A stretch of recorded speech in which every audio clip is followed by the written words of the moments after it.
पाकिस्तान 'ਚ पंजाबी कॉन्फ्रेंसां दे सब तो वड्डे नैटवर्क पंजाबी नैशनलिस्ट फोरम वालों जी आयां नूं। पंजाब 'ਚ रहण वाले हिंदुस्तानी मुहाजरा पठाना बलोचां नूं की करना चाहिदा है?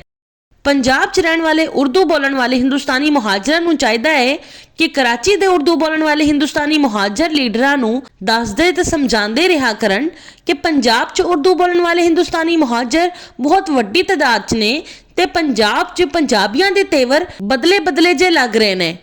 इस लई हुण कराची 'ਚ पंजाबियां दे नाल उर्दू बोलण वाले हिंदुस्तानी मुहाजरां दे जुल्म या ज्यादती दी सूरत 'ਚ गल बहुत अगे वध जानी है। लिहाजा उर्दू बोलण वाले हिंदुस्तानी मुहाजर लीडरां नूं चाहीदा है कि अपने जेरे असर हिंदुस्तानी मुहाजरां नूं दसदे ते समझांदे रहा करन कि कराची 'ਚ पंजाबियां दे नाल उर्दू बोलण वाले हिंदुस्तानी मुहाजरां दी तरफों जुल्म या ज्यादती नहीं होनी चाहिदी।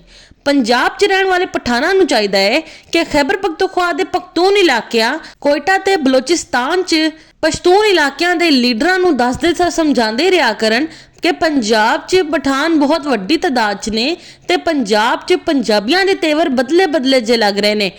इस लई हुण खैबर पख्तूनख्वा दे पख्तून इलाकिਆਂ कोयटा ते बलोचिस्तान दे पश्तून इलाकिਆਂ 'ਚ पंजाबियां दे नाल पठाना दे जुल्मो ज्यादती दी सूरत 'ਚ गल बहुत अगे वध जानी है। लिहाजा पख्तून ते पश्तून लीडरां नूं चाहीदा है कि अपने जेरे असर पख्तूना ते पश्तूना नूं दसदे ते समझांदे रहा करन कि खैबर पख्तूनख्वा दे पख्तून इलाकिਆਂ कोयटा ते बलोचिस्तान दे पश्तून इलाकिਆਂ 'ਚ पंजाबियां दे नाल पख्तूना ते पश्तूना दी तरफों जुल्म या ज्यादती नहीं होनी चाहिदी। पंजाब 'ਚ रहण वाले बलोचां नूं चाहीदा है कि सिंध दे दीही इलाके ते बलोचिस्तान दे बलोच इलाकिਆਂ दे लीडरां नूं दसदे ते समझांदे रहा करन कि पंजाब 'ਚ बलोच बहुत वड्डी तादाद 'ਚ ने। पंजाब 'ਚ पंजाबियां दे तेवर बदले बदले जे लग रहे ने। इस लई हुण सिंध दे दीही इलाकिਆਂ ते बलोचिस्तान दे बलोच इलाकिਆਂ 'ਚ पंजाबियां दे नाल बलोचां दी जुल्मो ज्यादती दी सूरत 'ਚ गल बहुत अगे वध जानी है।